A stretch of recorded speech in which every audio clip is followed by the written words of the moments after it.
اعوذ باللہ من الشیطان الرجیم، بسم اللہ الرحمن الرحیم۔ معلوم کریں یوٹیوب چینل پر بہت بہت خوش آمدید۔ آج کی ویڈیو میں ہم ارطغرل غازی کی سوانح حیات پر بات کریں گے، لہٰذا ویڈیو کو آخر تک دیکھنا بہت ضروری ہے۔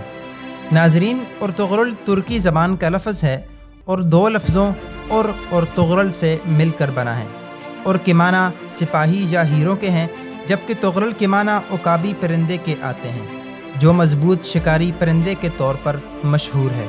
یوں ارطغرل کے معنی عقابی شخص، عقابی سپاہی یا شکاری ہیرو کے ہوں گے۔ دوستو، ارطغرل ترک اوغوز کی شاخ قائی قبیلہ کے سردار سلیمان شاہ کے بیٹے اور سلطنت عثمانیہ کے بانی عثمان اول کے والد تھے۔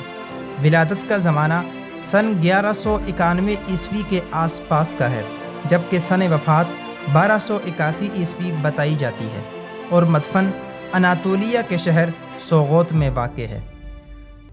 ارطغرل غازی ایک بہادر، نڈر، بے خوف، عقل مند، دلیر، ایماندار اور باروب سپاہی تھے۔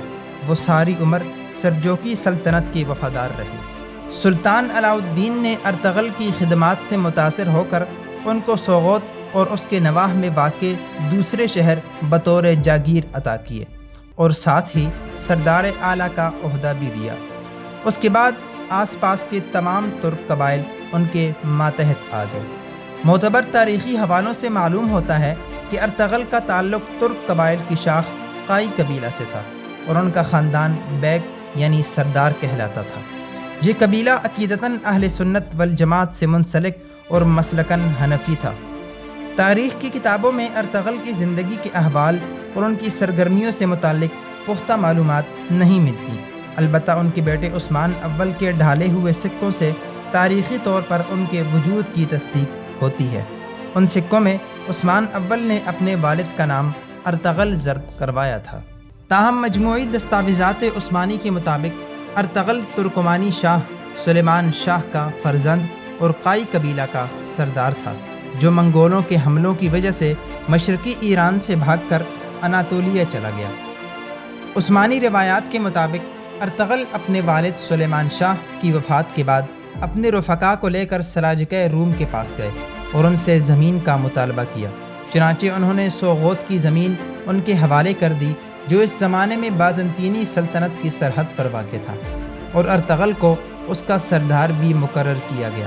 بعد ازاں اس سرزمین پر چند ایسے واقعات پیش آئے جو آگے چل کر سلطنت عثمانیہ کی بنیاد کا سبب بنے۔ اسلام کی سربلندی کی خاطر ارطغرل اور دیگر عثمانی سلاطین کی مجاہدانہ سرگرمیوں کی بنا پر عموماً ان کے ناموں کے ساتھ غازی کا لقب لگایا جاتا ہے۔ ارطغرل غازی عمر بھر سلجوق سلطنت کے وفادار رہے، لیکن ان کی زندگی کے آخری ایام میں سلجوقی سلطنت اپنی آخری سانسیں لے رہی تھی، اور منگول سلطنت نے پورے اناطولیہ پر قبضہ کر لیا تھا، جو ان کے لیے سخت تشویش کا باعث تھا، اور ان کی آرزو تھی کہ ایک عظیم اسلامی سلطنت کا قیام عمل میں آئے۔ چنانچہ ارطغرل کے سب سے چھوٹے بیٹے غازی عثمان اول نے ان کا یہ خواب پورا کیا اور ایک عظیم الشان سلطنت عثمانیہ کی بنیاد رکھی۔